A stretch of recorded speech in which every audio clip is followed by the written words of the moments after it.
अस्सलाम वालेकुम viewers, I am Hina Mahjabeen. I hope you all will be fine.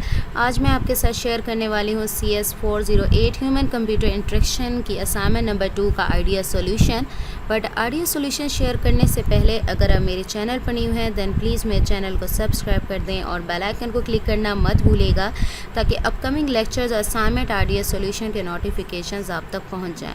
Like भी कीजिएगा, शेयर भी कीजिएगा। ओके जी, let's start from today's assignment that is of CS 408। Due date है 30th मई एंड टोटल मार्क्स हैं 20। ओके जी, फर्स्ट ऑफ ऑल बता दूंगी कॉपी पेस्ट नहीं करना, बाकी इंस्ट्रक्शन पढ़ ले। MS वर्ड में इसको सबमिट करवाना है। ओके जी, क्वेश्चन नंबर 1 है हमारा, 14 है, मार्क्स हैं total. Consider the following scenario, you are required to write the seven stages of action to achieve the goals. यानी आपने 7 स्टेजेस ऑफ एक्शन राइट करना है कोई भी गोल अचीव करने के लिए। अब आपको सिनेरियो गिवन है, इसी सिनेरियो के लिए आपने 7 स्टेजेस ऑफ एक्शन राइट करने हैं। For example, you are going back to your home after taking your class. Suppose कर लें, फ़र्ज़ करें कि आप अपनी क्लास लेने के बाद घर जा रहे हैं वापस। Now upon reaching to your home you are required to unlock the lock door of your home for entry. तो इसके लिए आपको क्या करना है, जैसे ही आप घर पहुँचे तो आपको अपना जो घर का लॉक है, दरवाज़े का जो गेट का लॉक है वो ओपन करना है अंदर एंटर होने के लिए। Write down the 7 stages of action for unlocking the locked door. Write your answer in the following table. इस टेबल में आपने अपना आंसर राइट करना है और डोर को अनलॉक करने के लिए 7 स्टेजेस जो यूज़ होंगी, जो कि आप परफॉर्म करेंगे, वो राइट करनी है। ओके, ये मैं आपको दिखा देती हूँ कि कौन सी 7 स्टेजेस हैं। आपने जाना है अपने हैंडआउट्स पर, अगर कॉन्सेप्ट क्लियर करने हैं। पेज नंबर यहाँ PDF के अकॉर्डिंग बन रहा है 103। इधर पेज नंबर नहीं देखा, शायद चेंज भी हो सकता है या ये भी हो सकता है। The 7 stages of action as design aids, ये रहा, ये यहाँ डायग्राम भी है। गोल सेट करते हैं, उसके बाद इंटेंशन होती है कि करना क्या है, सीक्वेंस ऑफ एक्शन के कौन से स्टेप्स आप परफॉर्म करेंगे, एग्जीक्यूशन यानी जो स्टेप्स हैं उनको एग्जीक्यूट करवाना है, देन परसीव करना है कि क्या हो चुका है और आपने क्या कर लिया है, देन इवैल्यूएट करेंगे जो आपने किया वो अकम्प्लिश हुआ भी है कि नहीं हुआ। आप इसको डिटेल में यहाँ पर पढ़ सकते हैं या इंटरनेट पर इसके बारे में सर्च कर सकते हैं, ज़्यादा डिटेल में मिल जाएगा।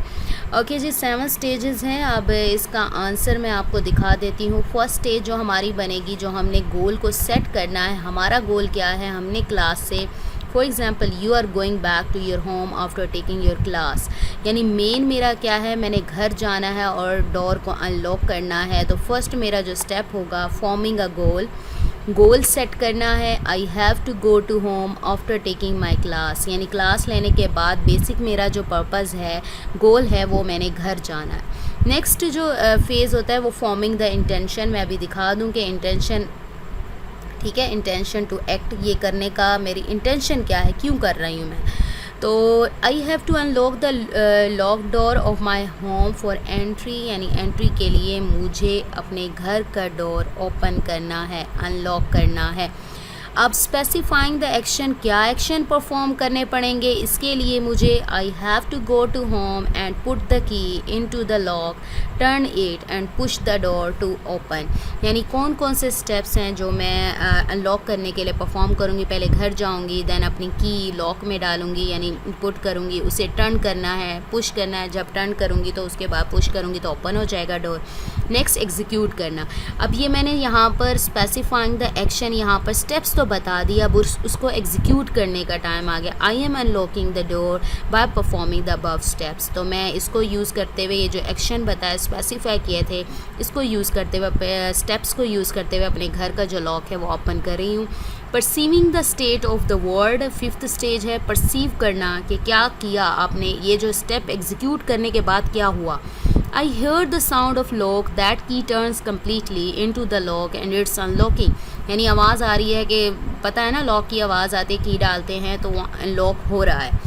इंटरप्रेट करना, समझना, यानी इस एक्शन के बाद, परसीव करने के बाद कौन सा, interpreting the state of the word, the lock of my home has unlocked as I hear the sound of unlocking, यानी लॉक को जब मैंने सुना कि अनलॉक हो रहा है तो इस तरह से क्या हुआ, मेरे घर का जो डोर है, लॉक जो है वो अनलॉक हो रहा है, हो गया। इवेलुएटिंग द आउटकम, इवेलुएट करना यानी आप देख सकते हैं जो मैंने गोल बनाया था, जो सेट किया था, क्या वो मैंने अचीव कर लिया। Now I have unlocked the lock door of my home for entry, तो मैंने एंट्री के लिए अपने घर का दरवाज़ा अनलॉक कर लिया है। ये हमारी 7 स्टेजेस थी। आप इसको अपनी वर्डिंग में भी राइट कर सकते हैं, कॉपी पेस्ट नहीं करना। अगर कॉपी पेस्ट करेंगे एज़ यू नो वीयू में कॉपी पेस्ट 0 ओके जी। क्वेश्चन नंबर 2 है हमारा, identify which one is an example of good design and which one is an example of bad design, explain with solid reason, explanation should not be more than 3 to 4 lines. इसको explain तो करना है, 2 diagrams given है, images given है, इसको describe करें कौन सी bad है कौन सी गुड डिज़ाइन प्रिंसिपल को फॉलो कर रही है, लेकिन 3 to 4 लाइन से ज़्यादा ना हो, अदरवाइज़ पता है मार्क्स डिडक्ट हो जाते हैं। ओके जी, मैं इसके लिए आपको दिखा देती हूँ। इसी पेज पर यहीं पर आ जाएं डिज़ाइन प्रिंसिपल्स। इसके कुछ प्रिंसिपल्स हैं डिज़ाइन प्रिंसिपल गुड प्रैक्टिसेस के, किस तरह से आप यूज़र इंटरफेस को गुड वे में डिज़ाइन प्रिंसिपल्स को फॉलो करते हुए अपना डिज़ाइन कर सकते हैं। User interface, visibility, affordance, constraints, mapping, consistency, feedback, तो ये हमारे पास ये हैं। ये सारे अगर आप पढ़ लें, यहाँ पर एग्जांपल्स भी गिवन हैं, आपको समझ आ जाएगा। अफोर्डेंस और विजिबिलिटी का ज़्यादा बन रहा था इसमें से, लेकिन मैंने उसको नहीं किया, इसको आप खुद देख सकते हैं, यहाँ एग्जांपल्स गिवन है। ठीक है, तो इसको कंसेप्ट क्लियर कर लें। कंसेप्ट क्लियर होगा तो अच्छे से आप लोग इसको राइट कर सकते हैं। ओके जी, फिगर 1 में देखें, आपने देखा होगा जब आप ईमेल आईडी टाइप करते हैं, पासवर्ड टाइप करते हैं, क्या आपको एरर राइट किया हुआ आता है? नो, आपको क्या राइट किया हुआ आता है? एरर अगर राइट किया हुआ आए तो क्या होगा कि आपको पता ही नहीं है रीज़न कि एरर क्या है, या ईमेल में एरर आया है या पासवर्ड में आया, you don't know about it. ठीक है, या तो सिर्फ एरर नज़र आएगा तो आपको पता भी नहीं चलेगा यूज़र जो इसको यूज़ कर रहा है कि कहाँ पर एरर आया। एक बार करता है, 2 बार करता है, उसको जब तक रीज़न नहीं बताई जाएगी प्रॉपरली कि किस में एरर आया है तो वो उसको रिजॉल्व नहीं कर सकता। जबकि मैं इसको देखूँ, यहाँ पर ईमेल आईडी, पासवर्ड देखें, यहाँ पर पासवर्ड रॉन्ग टाइप किया गया है, password incorrect, if you don't remember your password reset it. ये यहाँ पर रीज़न के साथ बता रहा है, बजाय इसके कि सिर्फ वर्ड एरर लिख दे और हमें पता भी नहीं चले कि क्यों एरर आ रहा है। यहाँ पर रीज़न बताई गई है कि भाई आपका पासवर्ड इनकरेक्ट है, या फिर आप फॉरगेट, आप भूल गए हैं अपना पासवर्ड, तो आप रीसेट कर सकते हैं, यानी सॉल्यूशन भी प्रोवाइड कर रहा है। ठीक है, तो मैं अगर देखा जाए तो जो फर्स्ट डिज़ाइन है वो तो गुड एग्जांपल नहीं है, और आपने मोस्टली देखा भी नहीं होगा कि सिर्फ आपको एरर राइट किया हुआ नज़र आए अगर आप रॉन्ग पासवर्ड या ईमेल आईडी टाइप करते हैं। और ये तो देखा है कि जब भी पासवर्ड रॉन्ग टाइप करें तो आपको राइट किया हुआ इनकरेक्ट है, या फिर रीसेट करें, या यू फॉरगेट अगर हो गया है तो आप उसको चेंज कर सकते हैं। इस तरह के कुछ ऑप्शंस आते हैं। तो मैंने क्या राइट किया है, figure 1 is an example of bad design as it is not good design practice, as when user misspelled or write wrong password, then only the word error shows, not showing the exact reason of error, due to which user feel difficulty to understand that what happens with the password and can't understand where is the problem either in email or password। यानी उसे पता ही नहीं चलता, या तो password में mistake है या ईमेल में है, बस यही नज़र आ रहा है भाई एरर है। सॉल्यूशन भी नहीं दिया गया, ठीक है ना, सॉल्यूशन दिया गया, जबकि दूसरी जो दूसरा इमेज था उसमें सॉल्यूशन भी बताया गया था। अगर आपने इनकरेक्ट किया, आप भूल गए हो, तो रीसेट भी कर सकते हो। And it may be time consuming to check each of them, भाई आप चेक करोगे, बार बार करोगे और वो टाइम कंज्यूमिंग होगा। इसको आप अपनी वर्डिंग में लिख सकते हैं, 3 to 4 लाइन से ज़्यादा इंक्रीज़ एक्सीड नहीं करनी चाहिए। और ये मैंने जो बताया आपको, जो कंसेप्ट था उसको यूज़ करके कर दिया, आप इसको अपनी वर्डिंग में भी कर सकते हैं।